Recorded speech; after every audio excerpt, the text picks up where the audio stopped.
Hello, everyone, and welcome back to the Transition Bridge podcast. This is Debi Ronca, your host, and I'm so glad that you are here with us today.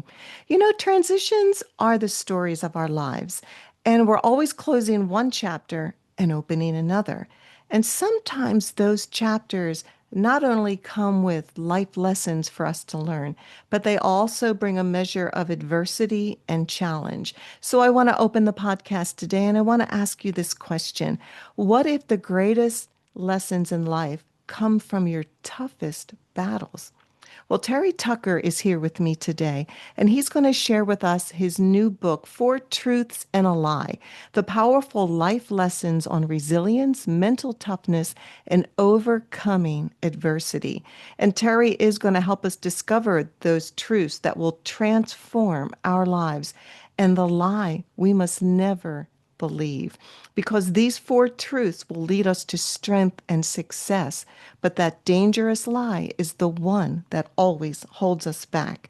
So, Terry, I am so grateful that you are here today to talk about this because I truly believe we need to know more about how truths can empower us, but how that lie is holding us back.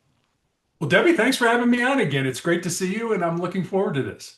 Yes, when you shared with me your new book, it was immediate. Yes, Terry, I must have you back because this is an important conversation. And for my audience, Terry was on my podcast about a year ago. And if you want to go back and listen, it was a powerful conversation we had.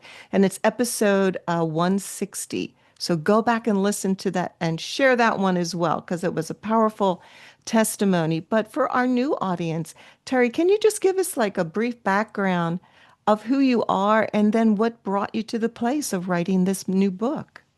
Sure. So, born and raised on the south side of Chicago, I'm the oldest of three boys. You can't tell this from looking at me or from my voice, but I'm 6'8" tall, and I actually went to college on a basketball scholarship, despite having three knee surgeries in high school. When I graduated from college, I moved home to find a job. Debbie, I'm really going to date myself now, but this is long before the internet was available to help people find employment. The good news was I did find that first job in the marketing department at the corporate headquarters of Wendy's International, the hamburger chain. The Okay. bad, the bad news was I ended up living with my parents for the next 3.5 years as I was helping my mother care for my father and my grandmother, who were both dying of different forms of cancer. Oh, goodness. Yeah, it was a very tough time in my Mm. life. And I talk about it a little bit in the book as well. After that, I actually went to work for the hospital that cared for my father and my grandmother. I thought they did such a great job that I wanted to be part of that.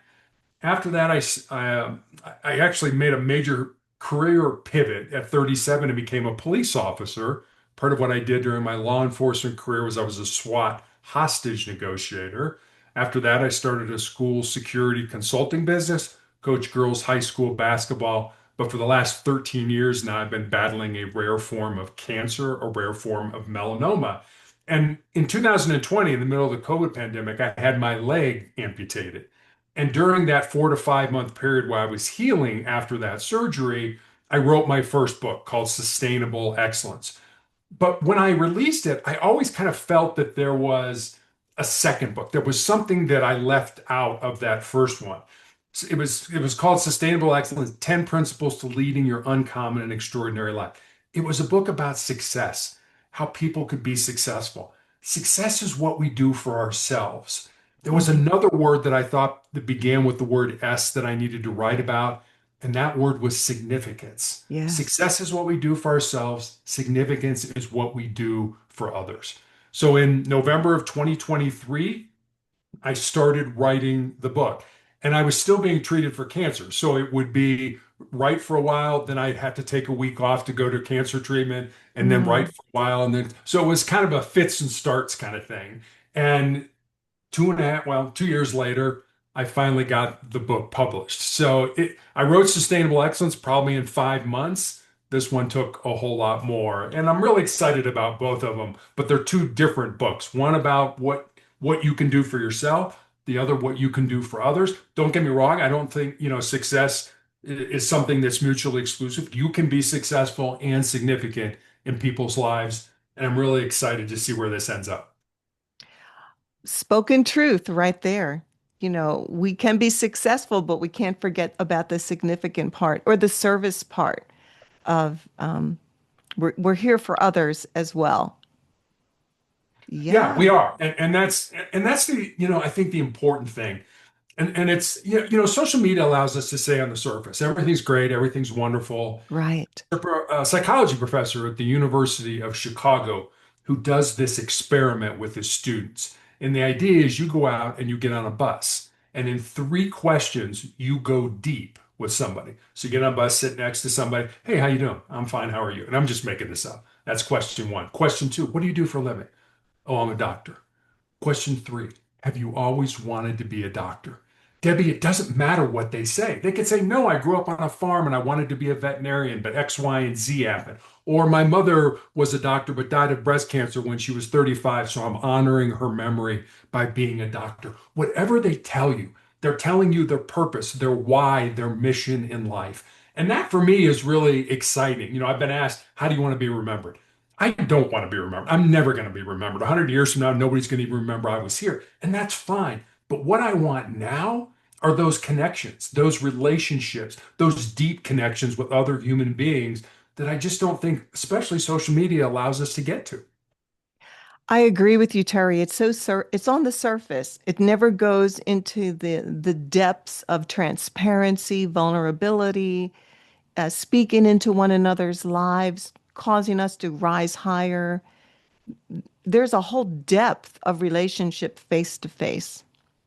There are. And that's, and I hate to say this, but it's true. Human beings are narcissistic. We love talking about ourselves, to other people. And my wife has been in the financial services industry for over 40 years. And, she's worked for a lot of companies, and you would always go to the obligatory holiday party. And they're boring as heck, but I would go in and I said, all right, here's what's going to happen. So I'm going to go in, I'm going to find 5 of your colleagues. And at the end of the night, I'm going to come out, and on the way home, I'm going to tell you, where they went to school, where they grew up, how they met their spouse, how many kids they have. I'm going to tell you everything about that. I said, and then on Monday morning, they're going to come to you and tell you what a great guy that I am. And yet, none of those people ever asked me reciprocal questions. Well, how did you meet your wife? Where did you grow up? Where did you go to school? Right. It was that, I've always told our daughter, if you want to be a great conversationalist, just ask people about themselves and be quiet because we love talking about ourselves. That's why, when we speak, when I do podcasts, I try to use the host's name as much as I can. And it's not a gimmick, it's just we like hearing our name. So I try to use that to make the host feel comfortable and things like that. So it's that that's not really connecting. That's just me being curious about you. Connection would be a two-way conversation, like you said, to kind of breathe ourselves into another human being and vice versa and learn about them in a deep way, kind of in their soul. What makes them do what they do? What Hmm. makes them think what they think? That's the kind of stuff that I'm interested in. That's the kind of stuff that kind of excites me when I meet another human being. Well, I think it just puts the wind beneath our wings that when we are intentionally meeting with people and have words of encouragement for them. I think I've shared this with you before. I believe we all have this longing to be known, loved, valued, and celebrated. And so, if we can take the time and not talk about ourselves, but focus on that other person and draw out of them and let them share who they are and then speak back to them the goodness that we see to encourage them. So I had some surgery just the other day, and I just felt like I really wanted to encourage the surgeon. And she had worked on me the week before, and I thought, I want to be intentional when I go in. And I said to her, I just want you to know that you have a beautiful spirit about you. And the way that you treat your patients, you come with a joy, but also with a confidence and a strength in the work that you do. I just wanted you to know that.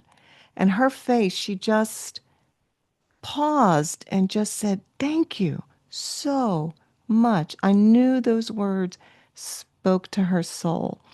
And so, yeah, you and I are like the same. It's just so important. Can we deposit something in someone instead of just always being the one who needs to hear. Yeah, exactly. And it is so important to do that. It's so important to make those connections with other human beings. And Yes. a lot of times I'll be sitting in a waiting room waiting for infusion, and you can sort of tell the newbies, they kind of have the deer in the headlights look. It's like, I'm scared, I'm nervous. This is my first time here. What's going to happen? And I can always spot those people because I've been going there for 4.5 years. And I just kind of wheel over in my wheelchair and say, "Hi, I'm Terry. What's your name?"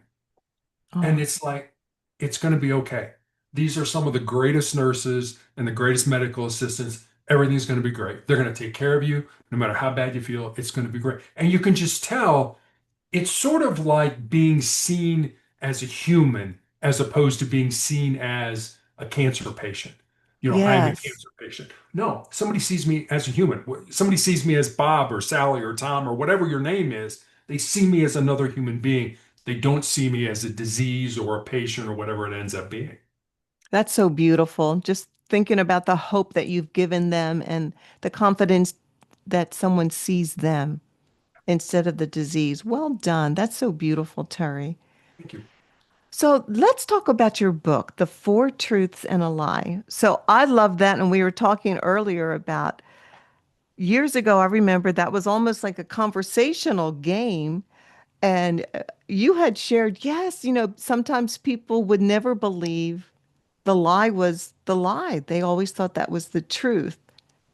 And so Yep. that's why I find it so interesting that you're doing this book, because I think for some reason we're more drawn to believe the lie sometimes over the truth. Well, and I think we are. And I think Yeah, we're sold that. It's kind of the Madison Avenue. If I mean, I did a podcast yesterday and I was talking about, hey, if you smoke these cigarettes, you'll be cool. Well, the Marlboro man died of lung cancer because he was smoking a right, cigarette. So, right. obviously not something we should be doing. But, if you wear these clothes, if you drink this soft drink, if you, are engaged in this activity, then you're cool, you're hip, you're in.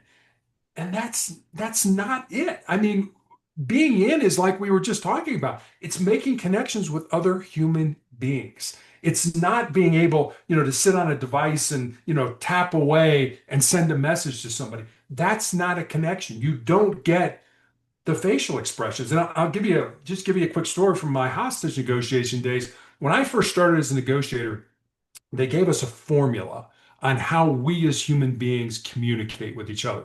And that formula was 73855. And I'll tell you what that means and I'll tell you why they gave it to us. So 7% of how we as human beings communicate a message are the words that we use. And think how many times you've said something, you'd be like, ooh, I wish I Mm, hadn't have said that, or I wish I would have said that differently. That's right. only 7% of how that message comes across. 38% is the tone of voice that you use with that message. Are you really excited and you can't wait to tell the person you're talking like this? Or are you kind of doing the Eeyore from Winnie the Pooh, Yeah. this'll never work, things are terrible. And then 55%, so more than half of how that message comes across is our body language and our facial expressions. Okay.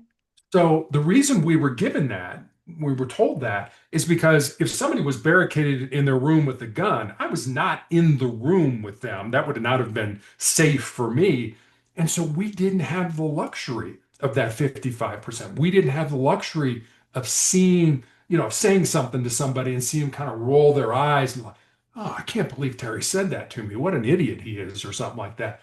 So we had to get good at figuring things out, certainly based on what people were saying, but also what they weren't saying and how they were saying it. So that piece of, being on a device and sending a message, you lose that 55%. You don't get to see the reaction that the person That's reading true. that message or sending that message has when they communicate.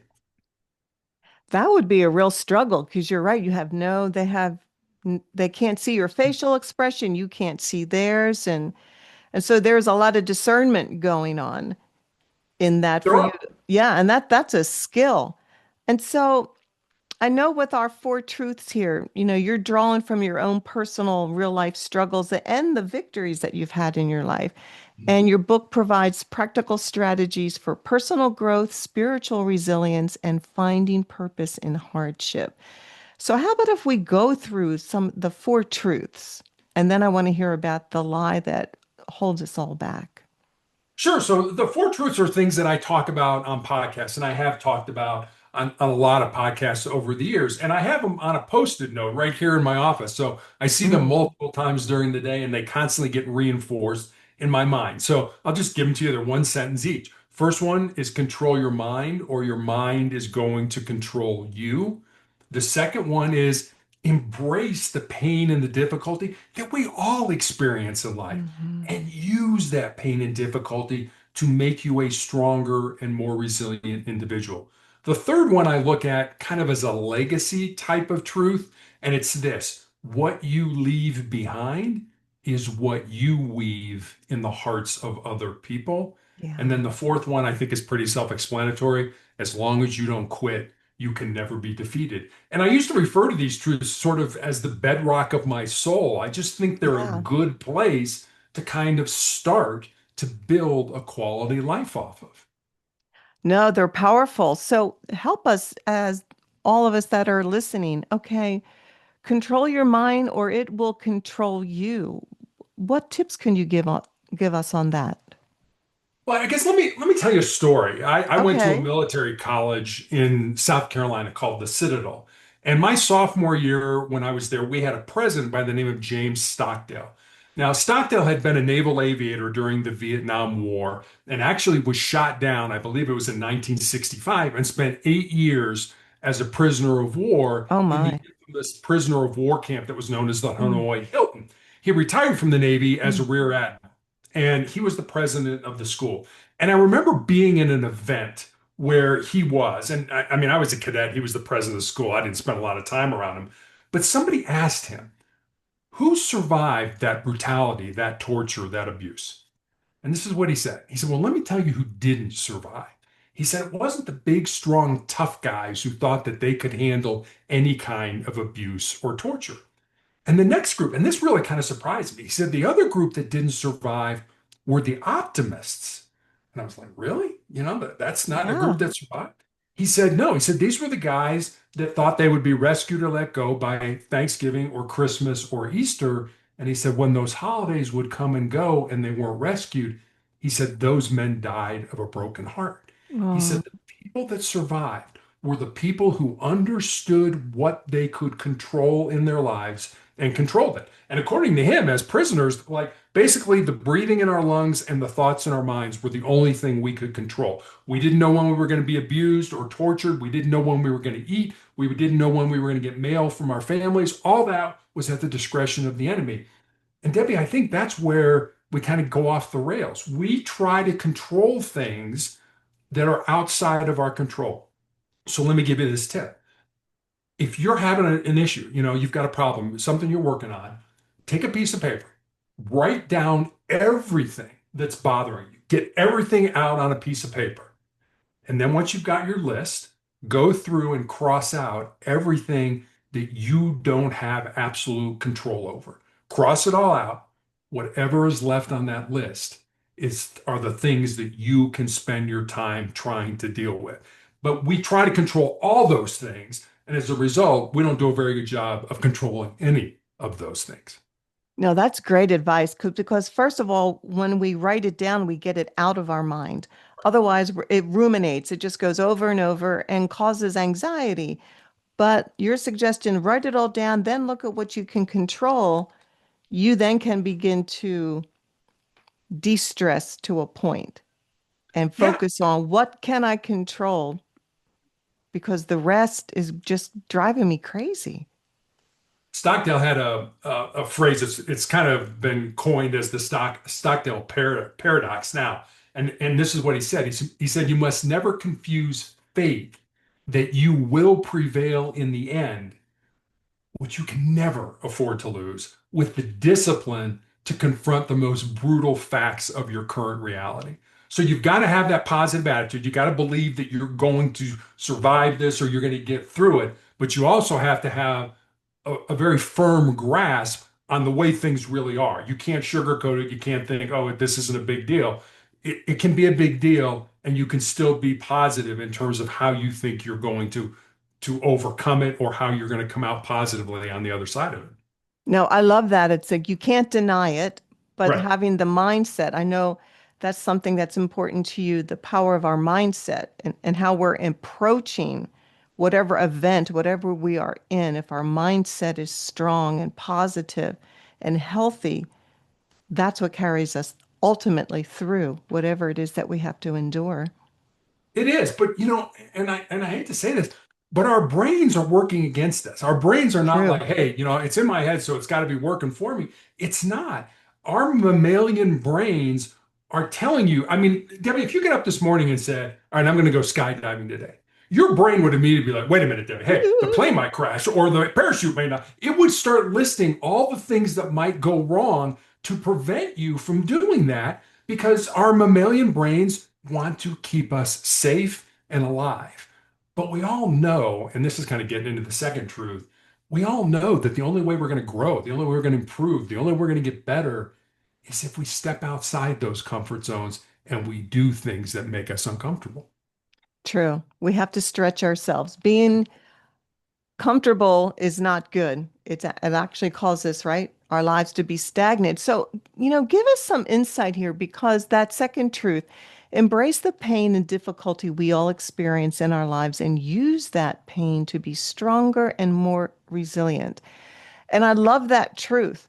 But I also know that it can be so difficult based on the level of the difficulty, the level of the pain. So, what is your advice for someone maybe right now that's sitting in that place and says, I hurt too much. I don't even know how to turn this pain into something that I could be stronger? Yeah, I always kind of recommend to people before you get to that place, and I'll answer your question in a Mm-hmm. minute. But before we get to it, and I do this every day of my life, so I'm not going to recommend something to your audience that I don't do. I'm going to suggest this. Every day of your life, do one thing that scares you, that makes you nervous, that makes you uncomfortable, that's potentially embarrassing. It doesn't have to be a big thing.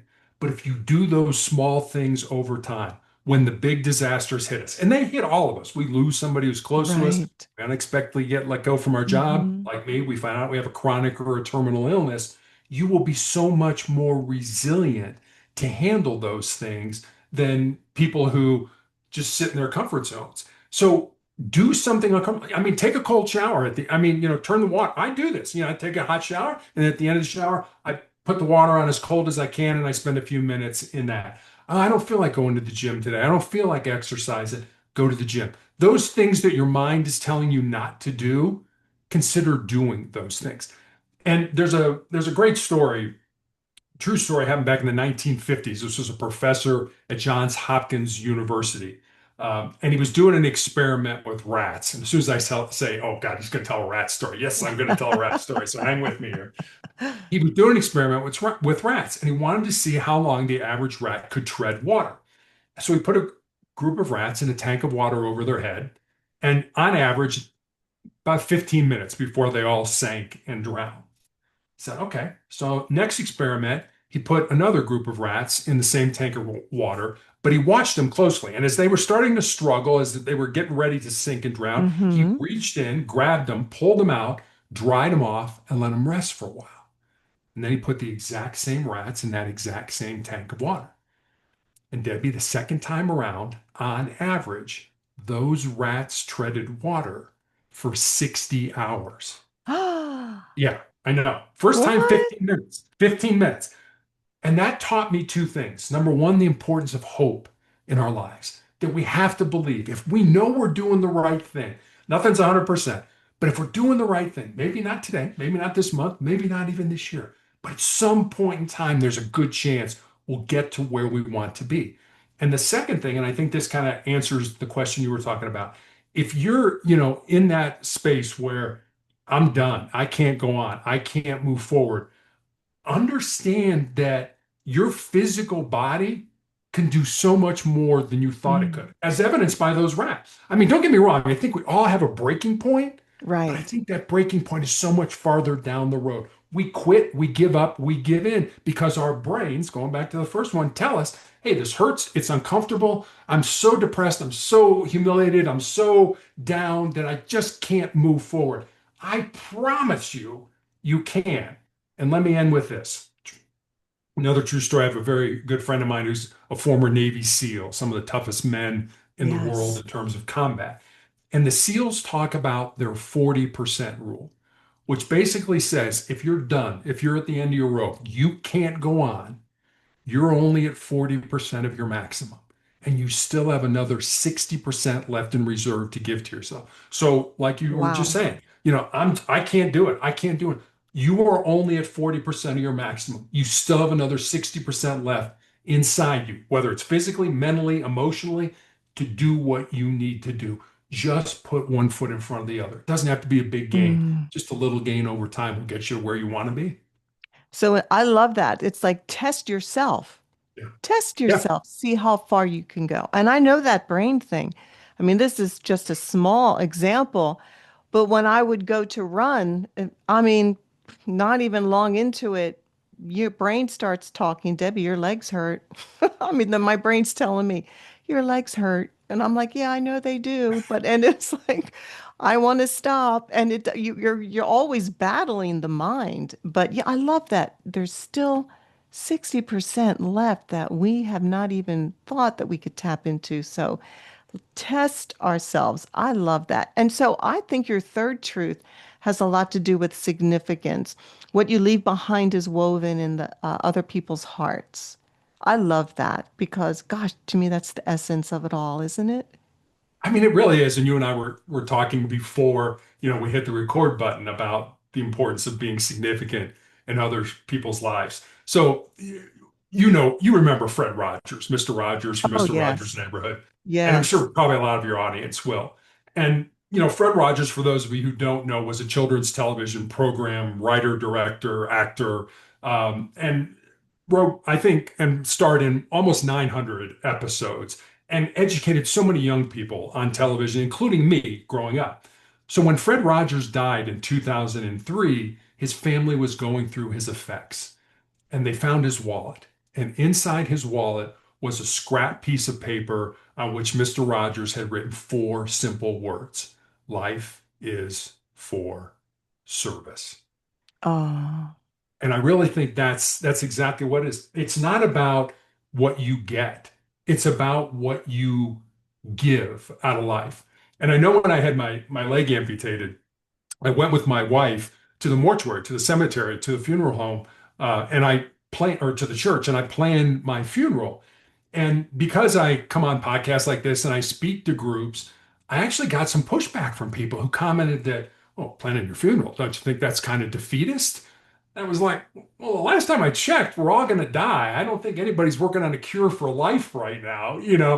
Every one of us is going to die. true. Not every one of us is going to truly live. And I heard a Native American Blackfoot proverb years ago that I absolutely love. And it goes like this. Oh, shoot. It just went right out of my head. Sorry. Hang on a second. See, this is what happens when you get old. It's like, oh my gosh. Well, I'm you know sorry, what? Dave. It No, just, I know it's going to come back. So while that's coming back to you, let's talk about the lie. The lie that is so dangerous that holds us all back. What is that lie? sure. Okay. I just remembered it. Can I tell I you? Can knew I that tell would you? happen. Thank you. As soon as you said that, when you were born, you cried and the world rejoiced. Live your life in such a way so that when you die, the world cries and you rejoice. Oh, that's That's what, beautiful. that's what I'm looking for. So that's the saying I want to say. So what's the lie? The lie is basically we're sold a book of goods that says if you do these things, you will be important, you will be successful, you will be Mhm. um, influential in life. And that's just simply not true. There's kind of a fable, and I'm going to tell you another story about Alexander the Great, probably one of the biggest conquerors of all times, and probably one of the most worst mass murderers of all times too. But the fable goes like this: when Alexander the Great was dying, he called his counselors around me. He said, I want you to carry out my final three wishes. He said, my first wish is I only want my physicians to carry my coffin to the grave. My second wish is that I want the road to the cemetery paved with gold and silver and precious stones. And he said, my third wish is I want my hands hanging outside my coffin. One of his Mm. counselors stepped forward and said, you're Alexander the Great. You're the most powerful man in the world. You control basically the entire world. These seem like fairly innocuous wishes. Why did you come up with these? He said, number one, he said, I want my doctors to carry my coffin to the grave because I want people to understand that no doctor cures anything. They help the body to cure itself. So people need to be cognizant of how they live their life, what they eat, how they exercise, how they control stress, and things like that. Secondly, he said, I want the road to the cemetery paved with gold and silver and precious stones. He said, because I've spent my entire life accumulating wealth and power and influence, and yet none of that is coming with me beyond the grave. Oh, And the last wish was, I want my hands hanging outside my coffin because I want people to understand that I came into this world empty-handed and I leave it pretty much the same way. And I love that story when we're talking about the lie. Here's the richest, most powerful man in the world basically saying, none of the things in life really matter because we are eternal beings. We always think that we're bodies mm. with souls. I kind of look at it just the opposite. We're souls within a body. The body goes away. What's left is the soul. It lives on forever. That is so powerful. That is so beautiful. I mean, like you said, the most powerful man in the world at that time, Yep. in his imminent death, came to the realization that all of my wealth I'm not taking with me. Nobody can cure me of my disease, and I leave this world with nothing. That is powerful. Yeah. It And it really goes back makes to you what we sit. were talking about. Those connections, those relationships. Yeah. That's really what it's about. It's a connection with something bigger than us. And Debbie, I've seen people, and I'm sure you have too, that feel that they're born empty. And that when they get out of school and get into the world, whatever that looks like for them, that then their job Hmm. is to fill up their empty self. I got to make the most money. I've got to live in the nicest house. I got to have the greatest family, drive the nicest car, have the latest gadgets and gizmos. And what I've come to understand is we're not born empty. We're born full. We're born with everything we need to be successful in life, however you define that word, already inside of it. We just need to find it, pull it out, and use it for our benefit. So, our goal in life or our purpose in life should not be to fill ourselves up. Our purpose in life should be to empty ourselves out with our unique gifts and talents, certainly for the betterment of ourselves, but also for the betterment of our family, our friends, and the people in the world that we come in contact with. Amen to that. I'll tell you, I feel more joyful when I feel poured out, Yeah, when I'm pouring myself out into either a project, a committee, into people. I find joy in that. And actually, it's energizing. You may be physically tired, but it's a different kind of tired because it's fulfilling. absolutely. So I want to ask you, and I talk to my clients a lot about limiting beliefs, which are the lies that we believe about ourselves. Lack of value, we're not loved, we don't have significance, all of these type of things. So how do we tell, like, what is the difference or what is more damaging to us? The lies that we speak to ourselves or the lies that others speak to us? I think it's the lies we say to ourselves. I mean, and I'll admit it. A lot of people won't admit it, but I talk to myself all the time. We all do. Whether it's physically saying something out loud or Hmm. and let me give you kind of to prove this. So I was a big basketball player when I was in college and high school. So if I took a basketball and I went out onto the court and I started to practice shooting free throws, if you could look at my brain under an MRI, there would be a certain part of that brain that would light up. But the interesting thing is, if I thought about taking that basketball, going out on that court and shooting those free throws, that same part of my brain would light up. So your brain doesn't know the difference between whether you're thinking about it or whether you're physically actually doing it. And Bruce Lee, sort of the martial artist Mm-hmm. back in the 60s, he used to say, be very careful how you talk to yourself because we all become what we think. So if you're thinking, I Yes. can't, I can't, I can't, and this has been documented, you can go read the literature, the research. If you keep telling yourself, for example, I'm terrible at algebra, I'm terrible at algebra, I'm terrible at algebra, you will eventually wire your brain to the point where, you know what? Yeah, you're right. It's You're true. terrible at algebra. Right. So instead of saying something negative, say something positive. Even if it's like, I could never do that. Approach it with the mindset of, what if? What if I could pull this off? What if I could make this happen? What if I could do this? Instead of saying, I'll never do it. I can never do that. That's never going to work out. Mm-hmm. You know what? The opposite. It takes the same amount of energy. And I get it. It's like, well, I've tried this 15 times and it's failed every single time. Yep. And we all know the Edison about the light, the story about the light bulb. I tried, 1,000 times to make a light bulb and I failed 999 times. But on that 1,000th time or 10,000th time, whatever it was, I made the light bulb. It just takes one shot. But if you quit, so many people quit. So many people give up when they're so close to what they want to be. Don't quit. There's a professional football player who's in the Hall of Fame by the name of Jerry Rice, and he played for the San Francisco 49ers. He had a great Yeah. quote. He said, today I will do what others won't, so that tomorrow I can do what others can't.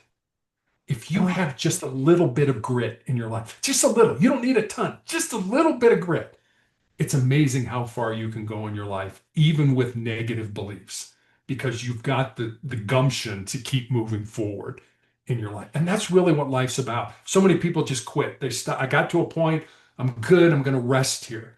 I want to die learning. I want to die yes. accumulating knowledge. I don't ever want to say, I've done enough. I've accumulated enough. I want to die continuing to learn. Because again, I think the spirit lives on. This physical body, we know it's going to die, it's going to decay, it's going to turn to dust. Right. But our heart, our minds, and our souls, those things are going to live on. And I don't think we spend nearly as much time working on those things as we do working on our physical bodies. Total agreement. And I love this quote, our potential is a gift from God to us, but our gift back to him is to develop it. And most of us go through life not realizing the full potential that we have. Just like you shared, Terry, we stop before we even begin to realize how much more we could do because we do limit ourselves. As John Maxwell says, you put a lid on yourself. And once we do that, we just stay in that place. And it's a constant battle of the mind to choose to want to move forward, to choose to learn. It's a battle, isn't it? I mean, it really is. And, Yeah. I'll just give you an example. If you want to go to the gym, I'm not motivated to go to the gym. Uh, Do it in small increments. Like I said, one day before you go to bed, set out your gym clothes. Okay. Then the next day, get up and put them on. And then the next day, set your keys and your wallet next to them and go and get in the car. And then the next day, drive the car to the gym. And then the next day, get out of the car and go into the gym. You don't have to do it all at once.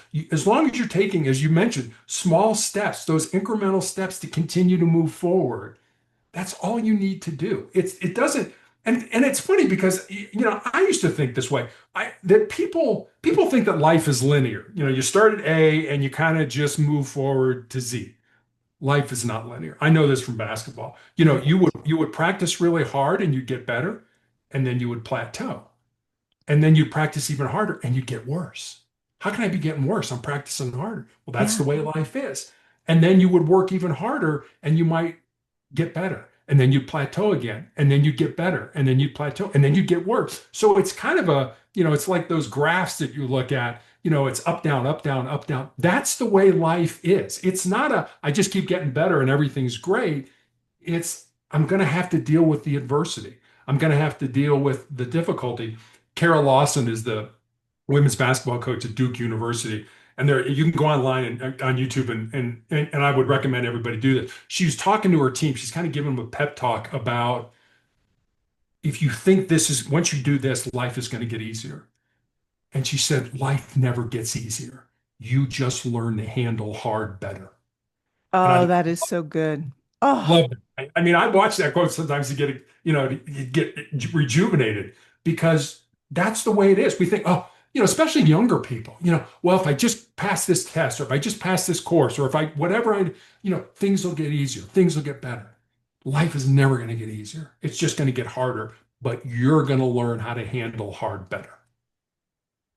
that is so powerful. Oh my gosh. And when you think about it, we give up too soon. And gosh, now I'm getting like you, Terry. I forgot what I was gonna say. I'm sorry, I'm rubbing off on you. We just don't realize how strong we are. Or I know what it was. We can get, if we think life is supposed to be easy, that it's just supposed to be, an easy walk through, we can be so disappointed because our expectation is wrong. Life is hard for everyone. We will all experience some type of setback. And it all comes down to what you've been sharing. How do we embrace that adversity to make ourselves stronger, to learn something about ourselves, but then to also have something to give to another person who may be struggling with the same thing? That's where the wisdom comes to, and the encouragement to say, I've been there. I know it's hard, but trust me, if you keep going, you're going to find this. And I think it's all about service, significance. We learn through adversity because if we just sit down in the adversity, we die inside, as well as our body starts to give up. But inside, the light goes out.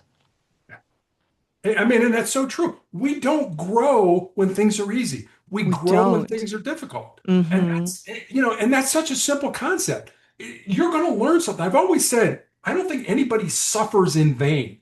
You're supposed to learn something from that suffering, whatever it is. You break up with your spouse, you get cancer, you get let go from your job. There's something you're supposed to learn, maybe about somebody else, maybe about yourself. But you're Mm-hmm. supposed to learn something in that adversity. And we get so down and we kind of wallow in it. Oh, look at me, things are terrible. But if you can just for a minute stop and think, what am I supposed to learn here? What am I supposed to take away from this really bad event? My mom died, or I got let go from this Right. job that I thought I was, going to be at for the rest of my life. You're supposed to learn something. Find what you're supposed to learn, and you will grow as a human being. And I always love the analogy of the chapter. We always have another chapter. We have another page to turn. And if we stay in that same chapter of our life and never progress, we'll never understand what we could have been, what could have been accomplished. It's like if you don't read the whole novel, if you stop halfway through, you never see how the character is developed. You never see how the plot turns out. You never know the ending. And so we have to read the book of our lives because there's a lot of pages in our lives that still need to be read, turned, and also written for others. So I have this one question. This will be my last question. Lies are connected with deceit. And so sometimes we don't even realize that we may be walking in a lie or believing a lie about ourselves. So, what would you say are some of the warning signs that we can look for that we might be living out a lie rather than truth? It's that old saying of the truth will set you free. How do you feel when you're doing what you're doing? Are you excited? Are you energized? Can you not wait to go and do whatever it is? I would say if that's the case, if that's the way you're feeling, then I would say you're probably living your purpose or your why or your mission in life. Versus if you're like, I really don't want to do this. I really don't feel that this is something it doesn't energize me. It doesn't get me excited. I'd rather hit the snooze button 4 or 5 times in the morning because I really don't want to get out of bed and go do this. I would say you're probably living a lie, whether it's a lie that you want to agree. And I've lived a lie. I've been in jobs where it was like this, I'm not supposed to be doing this. But it's easy, it's comfortable. I'm making good money. Just leave it alone. And it takes a lot of courage to say no. And I mean, I left a pretty decent job to say, okay, I'm going to go be a police officer. Took a major pay cut in my life to do that, but I Mhm. couldn't wait to get out of bed and go do that job because I felt that was my purpose. Look for that purpose in life. We all have it. We're here for a reason. Viktor Yes. Frankl, the concentration camp, the Holocaust survivor during World War II, great book called Man's Search for Meaning.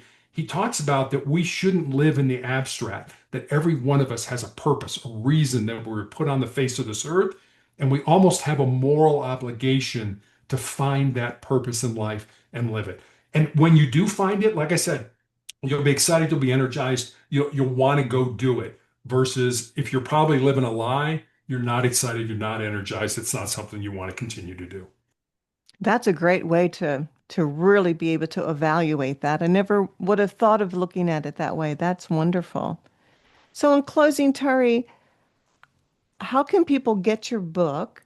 Because it's a fabulous book. And then what would be your final encouragement or pearl of wisdom that you would like to share with our audience? Sure. So you can get the book anywhere. You can get a book online, Amazon, Barnes and Noble, Apple iBooks.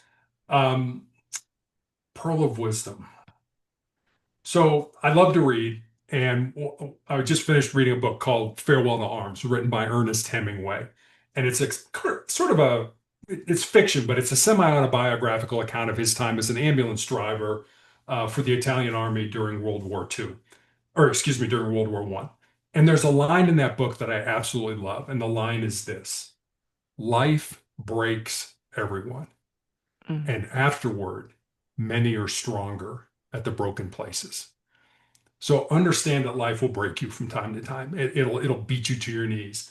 But those people, just like if you were to break a bone and you go to the hospital, doctor would set it, put it in a cast. When that bone heals, it will be stronger at the broken spot than the rest of the bone. That's a metaphor for life. That's exactly the way our lives are. Life is going to break us. If you allow yourself to heal, you will be stronger based on this experience, the circumstances that got you to the point. Horrible situation, but it got you to a point where you're a stronger, more resilient human being. That is well said. And Terry, I always love talking to you because you are one who has embraced the adversity in your own life. I know that you are a cancer warrior and you are doing so much. And I always learn so much when I spend time with you. You're an inspiration of strength and hope and faith and endurance and purpose and intention. And I know that your life is being used in a powerful and purposeful way. And so, thank you so much for all that you have shared. And thank you so much for being with me today. Well, Debbie, thank you very much for those kind words and for the opportunity to talk with you today. As always, I love doing this. Thank you. Oh, you are so welcome. And to the audience, I hope today's episode with Terry has encouraged you to start taking a closer look at the truths that you're holding on to and maybe some of the lies that you need to let go of. Remember, living in truth is where freedom and transformation lies. I highly recommend that you connect with Terry, get to his website. I'll have all of that in my show notes, and get his book, Four Truths and a Lie. And the other one too, on what was the one about excellence? Sustainable excellence. Sustainable excellence. Well, thank you again, Terry, for being here. And to my transition tribe, once again, we always remember that transitions are the stories of our lives. Don't get stuck in that one chapter. There's more of your life and story to be read. Thank you for being here with us today.